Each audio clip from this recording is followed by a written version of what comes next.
Yeah, that's actually a tougher question than people probably think.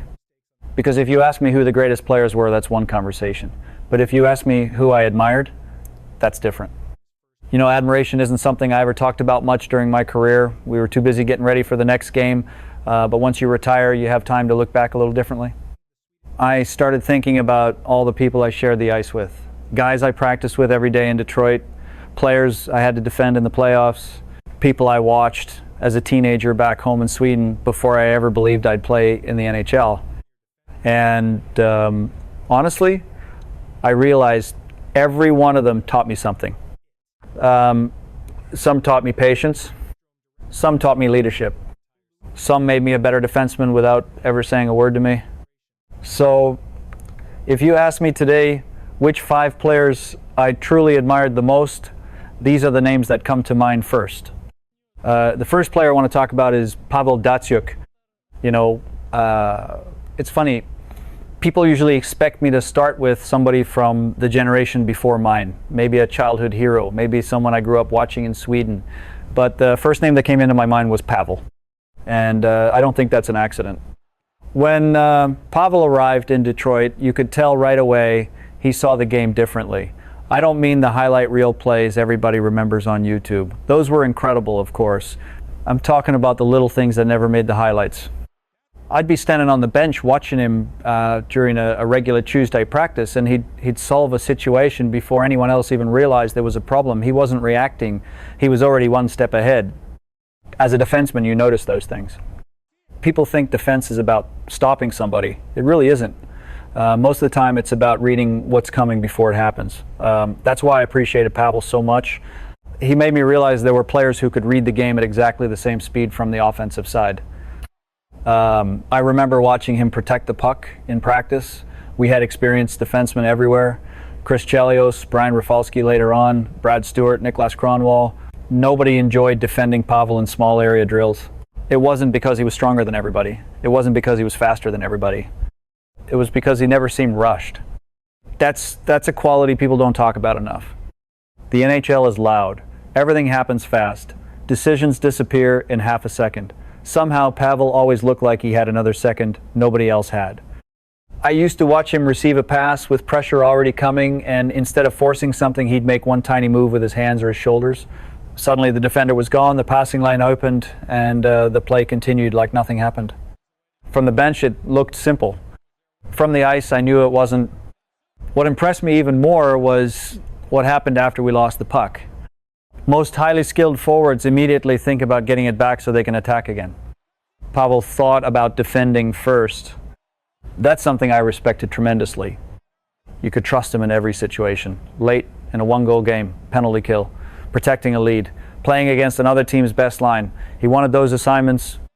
Winning 3 straight Selke trophies doesn't happen because people like your offensive talent. It happens because every coach, every player, and every reporter around the league keeps seeing the same thing year after year. Responsibility, intelligence, discipline. Those qualities matter to defensemen.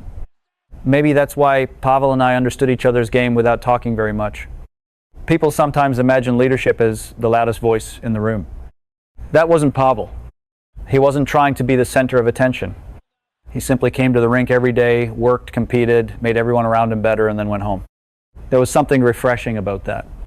When we won the Stanley Cup in 2008, everybody remembers the skill on that team. They should. But inside our locker room, we also knew how many difficult defensive situations Pavel quietly erased before they became dangerous. Those plays rarely ended up on television.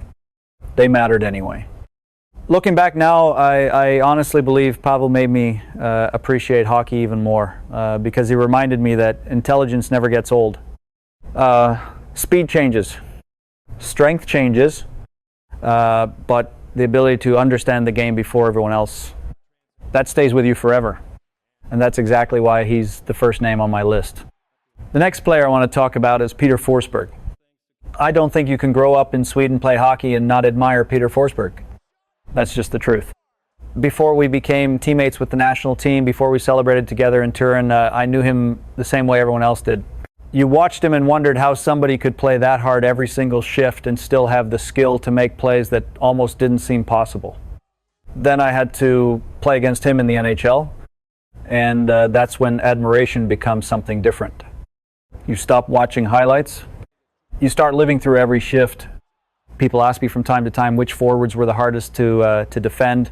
Peter was always part of that conversation because defending him wasn't about taking away one option. He always seemed to have another one. You'd think you had him pinned near the boards. He'd spin away. You'd try to separate him from the puck. He'd keep one hand on his stick, absorb the contact, and somehow still make a perfect pass through traffic. As a defenseman, those are frustrating moments, not because you made a terrible mistake, because sometimes you actually did everything correctly and it still wasn't enough. That's what made Peter special. He never looked for the easy way through a game. Some players avoided contact whenever they could. Peter almost seemed to invite it. He played through it. He fought through it. He created offense because of it. Our playoff series against Colorado were probably the best example. People remember the rivalry because of the emotion, the fights, the intensity. I remember something else. I remember every shift demanding complete concentration. Colorado wasn't a team where you could relax for even a few seconds. If Joe Sakic had the puck, you had one problem. If Peter had it, you had another completely different problem. Peter wanted to pull you into his game. He wanted you leaning the wrong way. He wanted you chasing him physically until your positioning disappeared. That took discipline to defend.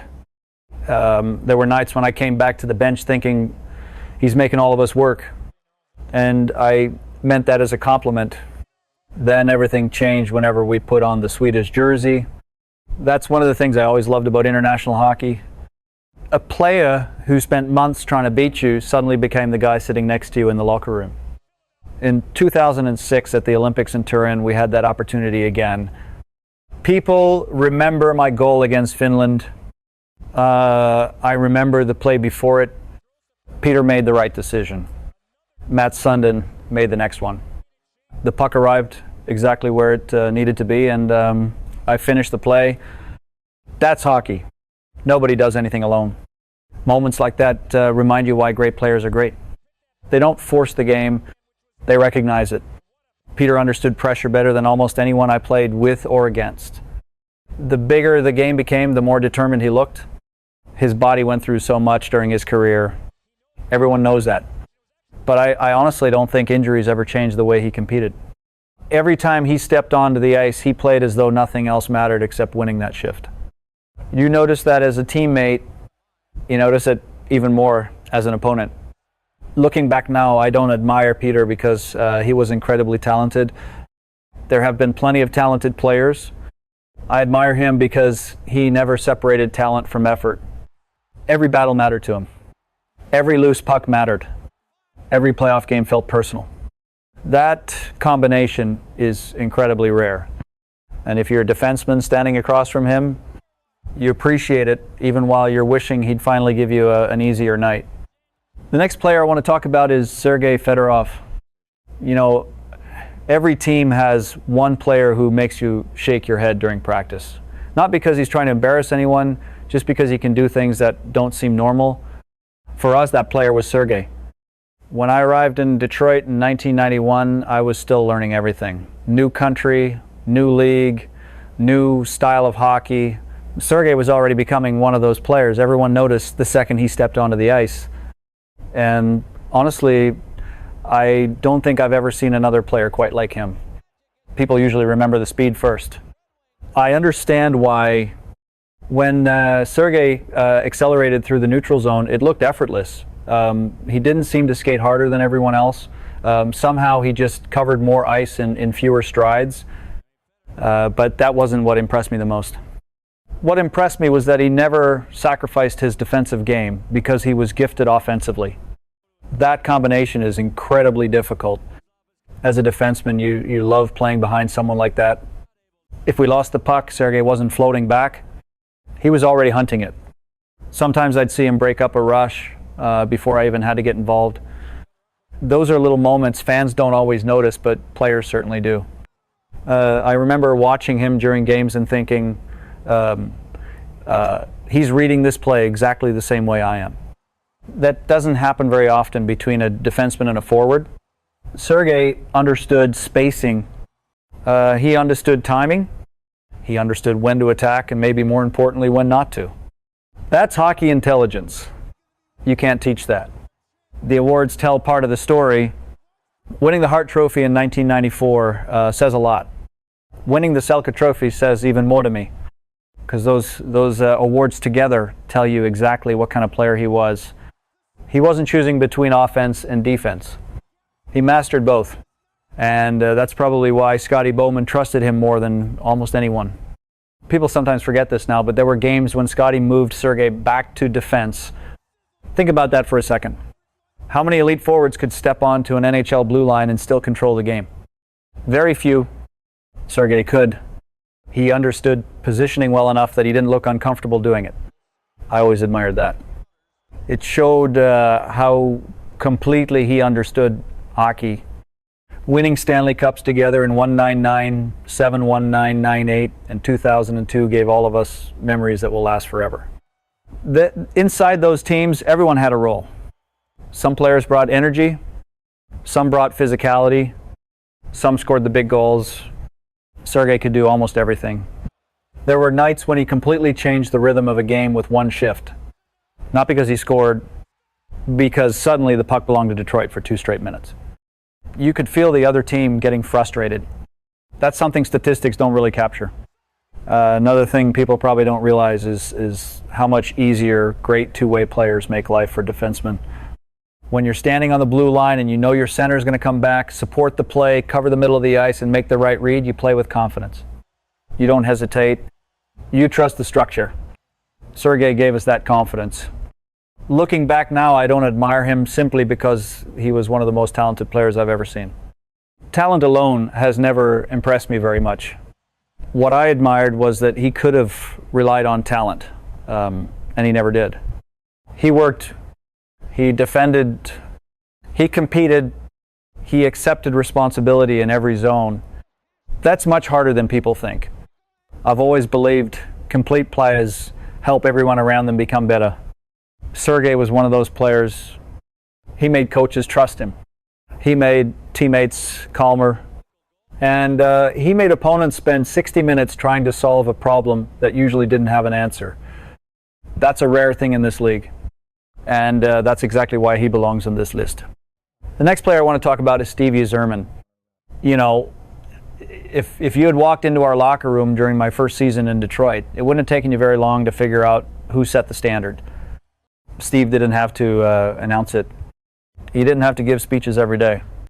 You could feel it just by watching how he prepared. That was probably the first thing I admired about him. When I came over from Sweden in 1991, everything was new for me. The travel, the schedule, the expectations, the attention, it was a completely different world. I was trying to understand what it meant to be an NHL player. Steve had already been carrying this organization for years, and yet he never acted like someone who was bigger than the team. I watched him more than I talked to him. Honestly, that's how I learned. People remember Steve because of the goals he scored early in his career. Over 150 points in a season. Those numbers are incredible. But the Steve Yzerman I admired the most wasn't the one chasing scoring titles. It was the one who decided to change. That isn't easy for a superstar. Most elite players spend their careers protecting what already made them famous. Steve did the opposite. When Scotty Bowman arrived, our team changed. Suddenly, every player had responsibilities without the puck. Winning became more important than personal numbers. For some players, that adjustment is difficult. Steve embraced it. He didn't complain. He didn't remind people how many goals he could score. He simply became the player the team needed. Looking back now, I think that's one of the hardest things any athlete can do. Changing your game when you're already one of the best in the world takes humility. I respected that more than almost anything. As captain, Steve wasn't trying to be the loudest voice in the room. People sometimes imagine great leaders giving emotional speeches before every game. That wasn't really him. Leadership showed itself in smaller moments.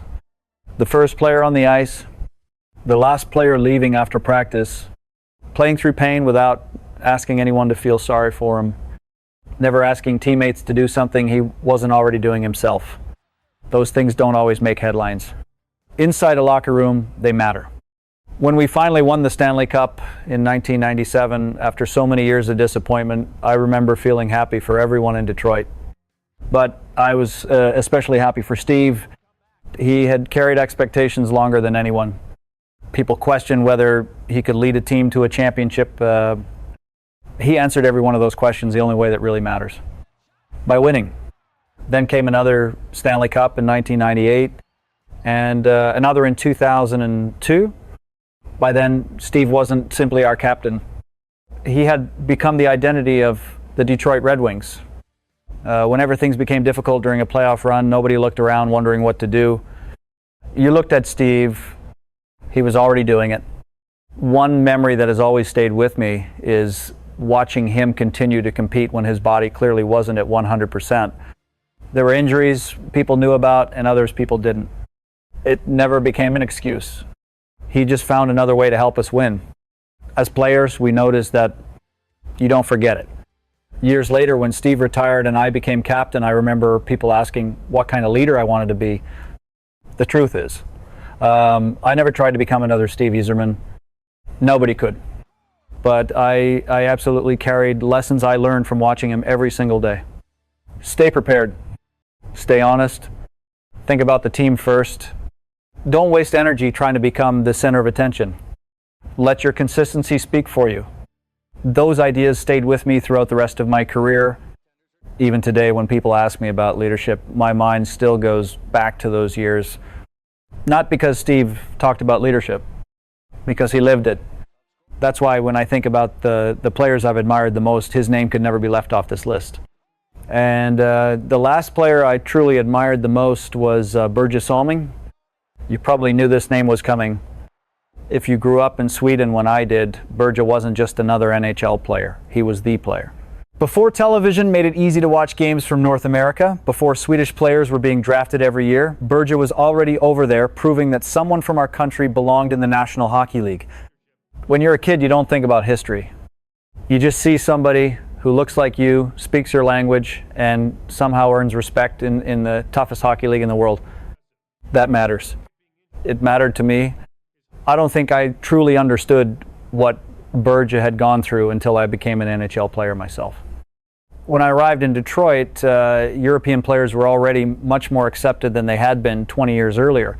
That wasn't the world Borje walked into when he joined Toronto in 1973. He had to earn everything, every shift, every practice, every ounce of respect. People questioned European players back then. They thought we weren't physical enough. They thought we couldn't handle the NHL schedule. They thought we would avoid contact. Borje answered those questions the only way that really counts. He answered them on the ice. He blocked shots. He played through pain. He competed against anybody. Little by little, opinions started changing. Sometimes people ask me what inspired my career. Honestly, inspiration isn't always somebody teaching you directly. Sometimes inspiration is simply seeing what's possible. Borje gave an entire generation of Swedish players that feeling. Without ever speaking to us, he showed us there was a path. Years later, I had the opportunity to play beside him for Sweden. That was a strange feeling. One day you're a young kid reading about somebody in newspapers. The next day you're sitting beside him in the locker room wearing the same jersey. I don't remember trying to impress him. I remember trying to learn from him. Even then, after everything he had already accomplished, Borje never carried himself like someone who expected special treatment. He loved hockey. That was obvious. He loved representing Sweden. That was obvious too. People sometimes compare us because we were both Swedish defensemen. I've never really looked at it that way. We were different players. Borje played with an edge that fit perfectly with the era he played in. He accepted punishment that most players wouldn't. He stood his ground in situations where many others would have backed away. I learned the game differently. I relied more on positioning, reading plays early, trying to stay one step ahead instead of recovering after mistakes. Different styles, the same commitment. What connects us isn't the way we played. It's the responsibility we felt every time we represented Swedish hockey. I always understood that people back home were watching us. young defensemen were watching us just like I had watched Borje years earlier. That realization stayed with me throughout my career. As I got older, I found myself thinking less about statistics and more about legacy. Goals fade, records eventually get broken. What lasts is whether you made the game better for the people coming after you. Borje absolutely did.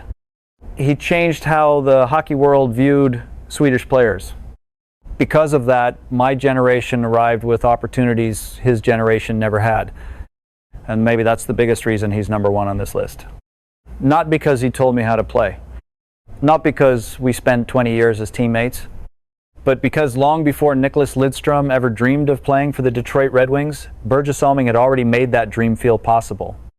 When I think about admiration, that's where my mind always ends up. You know, after sitting here and talking about these 5 players, I noticed something. None of them earned my admiration for exactly the same reason. Pavel showed me that intelligence can control a hockey game just as much as speed or strength ever will. Peter reminded me that skill means even more when you're willing to battle for every inch of the ice. Sergei proved that there doesn't have to be a line between being an offensive player and being a responsible one. The best players find a way to do both. Steve taught me something that had nothing to do with systems or tactics. He showed me what leadership looks like when nobody is watching. And Borje. Borje gave an entire generation of Swedish players something even bigger than that. He gave us belief. He made the NHL feel reachable long before most of us ever stepped onto North American ice. Maybe that's why I don't really like using the word favorite. This list was never about favorites. It was about respect. Real respect. The kind that grows over years of practices, playoff series, Olympic tournaments, conversations in the locker room, and moments on the ice that most people never even notice. When you've been around this game for as long as I have, you begin to understand something. Admiration isn't about wanting to play like someone else. It's about recognizing qualities that make you want to become a better version of yourself. I was fortunate enough to spend my entire NHL career with one organization, surrounded by remarkable teammates and challenged by remarkable opponents. Looking back now, I honestly believe they all left something behind with me. Not just memories, lessons, and those lessons stayed with me much longer than any championship celebration ever could. So that's my list. I'd be interested to hear yours. Who would be on your list of the 5 NHL players you admire the most?